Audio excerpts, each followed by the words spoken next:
Tajami, tanya, jawab, mikir. Tajami terus pikiran Anda dengan kebenaran firman Tuhan dan itu yang akan mengubahkan hidup Anda. Taurat dan Injil sudah diubah-ubah. Ini perkataan dari saudara kita yang mengatakan demikian. Benarkah seperti yang dia katakan? Marilah kita akan mempelajarinya. Cerdaslah dalam beriman dan temukan kebenarannya. Yang pertama, Taurat dan Injil yang telah diubah isinya bukanlah kebenaran Tuhan, tetapi kebohongan dan kebohongan. Taurat dan Injil yang asli di dalamnya terdapat petunjuk cahaya kebenaran yang membawa kita ke jalan yang benar dan untuk orang-orang yang mau hidup saleh. Yang kedua, penciptaan langit dan bumi di dalam Taurat jelas selama 6 hari, bukan beberapa masa. Dan penciptaan Adam pun dari debu tanah dan Tuhan menghembuskan napas kehidupannya. Tuhan tidak berfirman dalam menciptakan manusia pertama. Yang ketiga, kisah para nabi yang ada di dalam Taurat berbeda dengan kisah para nabi yang ada di dalam kitab yang sudah diubah-ubah kebenarannya. Yang keempat, Tuhannya para nabi di dalam kitab Taurat jelas dan sangat jelas, Yahweh Elohim. Jika kitabnya telah diubah, nama Tuhannya juga pasti berubah, tidak sama. Walaupun saudara kita mengakui Tuhan kami sama, tetapi tidak ada yang memanggil namanya dengan sebutan Yahweh Elohim Adonai.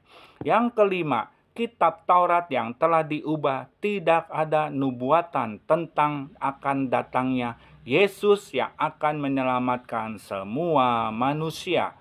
Yang keenam, Taurat yang diubah para nabinya pun juga berbeda. Nabi-nabi besar seperti Yesaya, Yeremia, Yehezkiel, Daniel telah dihilangkan dari namanya dan kebenarannya. Yang ketujuh, tidak ada nubuatan akan datangnya nabi di luar Israel di dalam Taurat dan Injil. Jika ada, itu namanya Taurat dan Injil yang sudah diubah makna kebenarannya yang disesuaikan dengan keinginannya sendiri. Istilahnya memakai ilmu cocok logi dan pemahamannya biar nyambung dengan kitabnya. Yang kedelapan, kisah tentang Yesus berubah di dalam kitab yang telah diubah atau Injil yang telah diubah. Injil cerita tentang Yesus yang mati, bangkit, dan hidup dan akan datang kembali untuk menjemput mempelainya, umatnya yang sudah mempersiapkan diri hidup dalam kebenaran dan kekudusnya. Kitab yang telah diubah, yaitu Yesusnya dibuat jadi mirip, diserupakan kisahnya dengan kitab yang telah diubahkan kebenarannya. Yesus bukan juru selamat. Yang kesembilan, tidak ada perkataan-perkataan Yesus yang membuktikan dia Tuhan. Yesus berkata, "Aku berkata kepadamu," itu sama seperti di dalam Keluaran 3 ayat 14. Ego eimi, aku adalah aku. Firman Tuhan kepada Musa, aku adalah aku. Lagi firman-Nya, beginilah kau katakan kepada orang Israel itu, akulah aku telah mengutus aku kepadamu. Yang ke-10, kitab yang telah diubahkan, 10 hukum Taurat dihilangkan, disembunyikan. Padahal hukum Taurat ini supaya manusia mengenal dosa. Dan kitab Injil yang sudah diubahkan tidak ada lagi kisah Yesus yang mempunyai 12 orang murid yang mereka adalah para rasul yang diutus oleh Yesus dan mereka juga para saksi mata yang menulis kitab Injil. Di antaranya Matius, Markus, Lukas, dan Yohanes.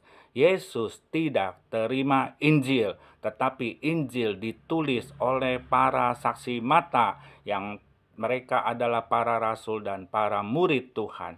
Jadi, kitab Taurat dan Injil sudah diubah, kebenarannya itu benar menurut perkataan saudara kita dan saya akui itu benar. Kitab Taurat dan Injil sudah diubah-ubah. Yang mengubahnya tentunya saudara kita tahu siapa. Jadi terima kasih jika saudara kita telah jujur mengakui bahwa kitab Taurat dan Injil sudah diubah. Semoga lebih percaya kepada kitab aslinya daripada kitab palsu yang telah diubah kebenarannya. Tuhan memberkati.